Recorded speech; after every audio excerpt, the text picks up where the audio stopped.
So here is Asia Live then. We're talking today about China's fallen political star. This is Bo Xilai, of course, and also about Chinese winemaking. We're going to speak to our correspondent Shannon Van Sant in Beijing. Shannon, first of all, over the weekend, of course, the disgraced politician implicated in that murder case, Bo Xilai, sentenced to life in prison there.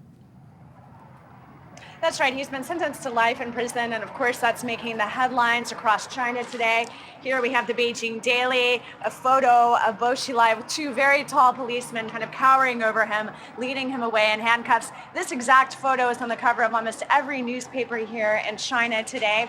In the Global Times is reporting that Bo Xilai this is a model trial, and it's a model for the rule of law, and that everybody is equal under the law in China, and that's a cardinal rule of law here, and that the anti-corruption law is rigid, and that Bo Xilai's trial was really a response to public opinion and public outcry over corruption here in China. We also have the People's Daily, again, the same photo, Bo Xilai being led away by two policemen.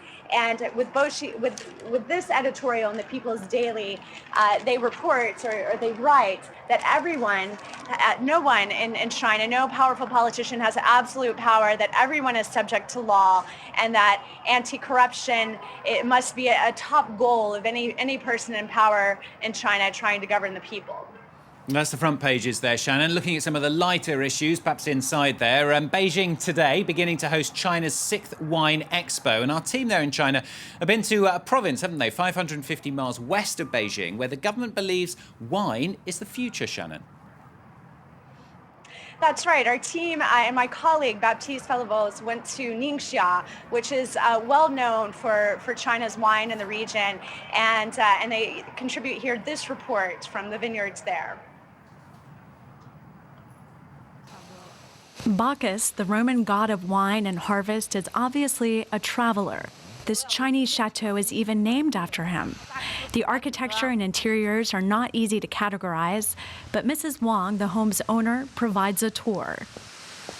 Here is the business centre of our chateau and also our home. It's a 2-floor European-style villa. It's 680 square metres.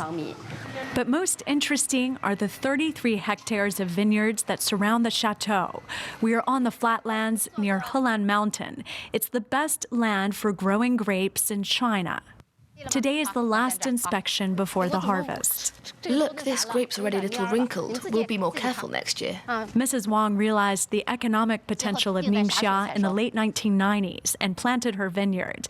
Here, the latitude is ideal, 38 degrees, the same as Bordeaux. The gravelly, dry soil is good for grapes, and Mrs. Wang knows how to take advantage of the harsh winters. In winter, the cold kills the bacteria, so we don't have to use too many chemicals. Our vineyard is green and healthy. The huge distance between the rows makes it well ventilated. We also have a lot of sunshine. Chateaux like Mrs. Wang's are growing rapidly throughout the region. 2,000 hectares of new vineyards are planted every year. French companies like Moet & Cie and Pernod Ricard also invested in Ningxia's vineyards, where the wine is low in alcohol and famous for its supple flavor. The aim is not to export the wine, but to conquer the huge Chinese market, which will nearly double by 2015. We're trying to make distinctive flavors to accompany Chinese cuisine. And also in terms of marketing, we aim to establish a Chinese brand which targets high-end consumers. And it doesn't matter that the region has one of the largest Muslim communities in China. Here, to make wine is not a sin.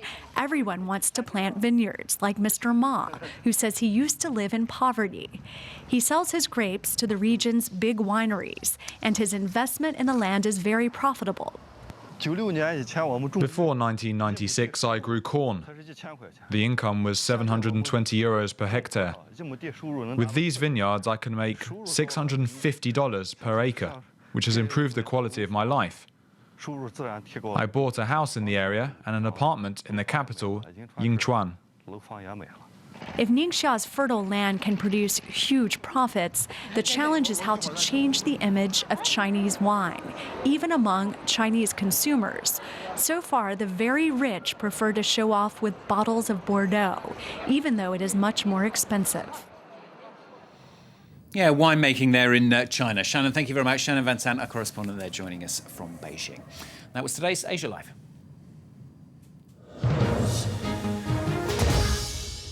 Well, that's all from me for now. We're back, of course, in an hour's time with more Live from Paris. Molly Hall will be here with the next hour, though. She'll be live with our correspondent Duncan Woodside very shortly in Nairobi, outside that shopping centre. Still under siege there, we understand, but there was some heavy bursts of gunfire around about an hour and a half ago. So join Molly after the break here on France 24. Don't go away.